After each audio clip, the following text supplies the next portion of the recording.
Hi everyone, we are joined here by Fatima ma'am, who was one of the mentor through the design thinking process with the jewelry department kids. Hi ma'am, how are you? Hello Ayush, I'm good. How are you? I'm good ma'am. So as you know, jewelry making is a very intricate work of art, and to keep people motivated throughout this whole process of bringing the idea into a materialistic form, how did you keep them engaged throughout the process? Okay, so first off, definitely jewelry is a very creative field. Even though the theme was paused, the topics that they chose was solely from the student side. It was what they always wanted to design. They could connect with, so many things personally, to be honest. So it was easier for them to work. Definitely there was a bit of, trial and error, a lot of trial and error in fact, because it was pretty interesting. They could connect with their personal life and a lot of things like that. And they did come up with amazing outputs. So we know jewelry making a high budget thing, and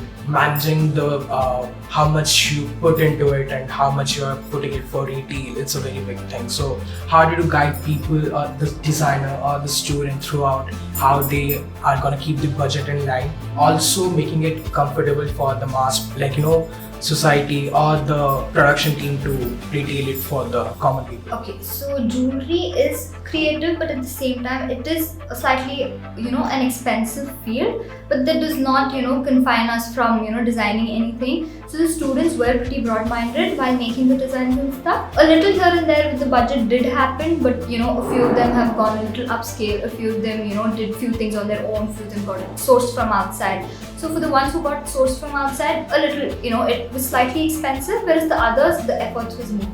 So they did most of it on their own. A lot of sustainable things were used. So yeah. So it was very nice and lovely having you and talk about jewelry, which is different and unique way of creativity. So thank you so much for coming. Thank you so much, Ayush. Thank you.